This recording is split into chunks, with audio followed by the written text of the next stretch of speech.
Hello everyone, welcome to New Gen Politics. Just when you thought the migrant crisis couldn't get any worse, it does. Today, the Biden administration admits flying 32,000 migrants secretly into the US to reduce the number of crossings at the border. Joe Biden's administration has admitted transporting migrants on secret flights into the US, and lawyers for the immigration agencies claim revealing the locations could create national security vulnerabilities. Customs and Border Protection has refused to disclose information about a program last year, secretly arranging flights for thousands of undocumented immigrants from foreign airports directly into U.S. cities.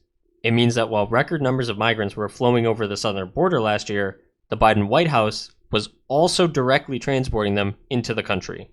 Biden's Customs and Border Protection approved these secretive flights that transported these hundreds of thousands of illegal immigrants that came from foreign countries into at least 43 different American airports from January through December 2023.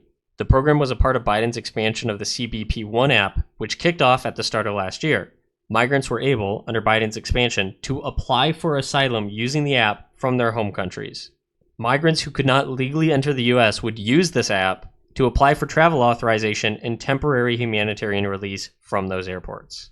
They also were able to remain in the U.S. for 2 years without obtaining legal status, and were eligible for work authorization.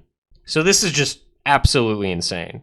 So while the whole southern border has been completely open, Biden has used your taxpayer dollars to create an app that allows people in countries all over the world to press a button and apply for asylum, then get flown to the US with your taxpayer dollars, and they drop them off all over the country. This is the stupidest, most irresponsible, self-destructive policy I think I've ever heard of.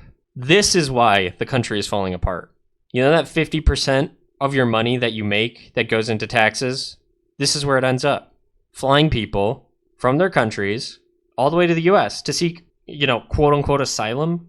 There is no country in the world that needs asylum provided for by the US. Asylum is supposed to be for people of a country who are targeted directly by their country, where it is unsafe to be there because they are being targeted, most likely for execution. These people then seek to go to the next safest location for them. And how asylum rules typically work for every other country on the planet, except for the US, is you go to the next country over.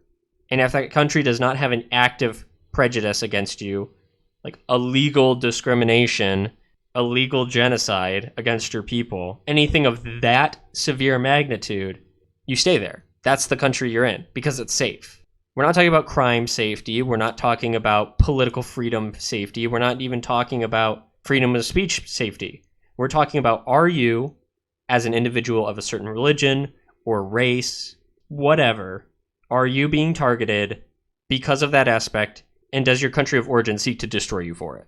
So the United States has two neighbors, Canada and Mexico, and none of the people in either of those countries are at that level where they need asylum. And so there is no excuse for anybody in the world to need asylum provided for them by the United States. People in South American countries, if they're facing that, they need to go to the next closest country. But we're seeing at the border people from literally every country on the planet, every single country, including, if you remember, tens of thousands of Chinese migrants. Yeah, that sounds safe. Our number one political enemy. And so all of that is bad. All that already was terrible. But now, Biden has been flying them into the country. And all these people could just apply for this asylum. Do you feel at risk in your home country? Maybe just check that box, yeah? Okay, sure. Come on over. We'll fly you over. You can stay for 2 years, and by the way, at the end of the 2 years, we're never going to track you down and get rid of you, so you can stay for life. We'll provide you with everything you'd ever need or want, and we'll just drop you off somewhere. This is why Biden's going to lose this election. This is in no way helping the American people. In no way. It is only a detriment to the American people. It's a detriment to your finances. It's a detriment to your safety. It's a detriment to your nationality. This country is being invaded. It's being destroyed. Actively by your leaders, and it's going to come back to bite Biden. We're at the point, and I've said it before, but we're at the point where the United States puts every group of people on the planet before its own citizens. America treats American citizens the worst of anybody in the world. By far. Your government doesn't just ignore you or neglect you. Your government actively hates you. They would choose anybody over you. And yet the American people are in this Stockholm Syndrome relationship with their government. They keep electing the same officials who do this to them year over year, decade over decade. That's why it's gotten so bad that people are finally saying, okay, enough. Even the people on the far left are saying this is going too far. Like Mayor Eric Adams in New York is saying, we can't handle this. We can't handle all these migrants. So, I don't know. When are we going to realize that our government hates us? Secret flights, secret program, 32,000 people. This is not incompetence. They're going directly behind your back, lying to you, and jeopardizing your life, your liberty, and your pursuit of happiness, all for the sake of other people. All for the sake of themselves. Don't let this happen again. And this November, you're going to have a choice, Trump or Biden. And Trump, lest we forget, was talking about building a wall when even the Republicans were making fun of him for it. In 2016, people thought a wall was unneeded and it was a joke. And now even the Democrats and the far left progressives say we need a wall. Give Trump some credit where credit is due. He has been solid on this issue. He's been outspoken about it. And he wants to deport these people as well, which I was worried he wouldn't do, but now he's really talking that up as a huge campaign point. He's going to lock down the borders, clear out the cities, deport all these people, bring back safety and law and order, produce more jobs. Doesn't that sound nice? It sounds nice to me. Or you can be on the same track we're with Biden, where everything's getting progressively worse and more expensive and more dangerous, and you can keep trying the same thing. Democrats have done that in cities all over the United States for decades and see where that's gotten them. Our cities have only gotten worse over time, and they're a laughingstock to the rest of the world because we have third world cities in a first world country, and this is one of the reasons why. Because all our money that should go to helping our people goes to bringing in more people so they can do whatever they want.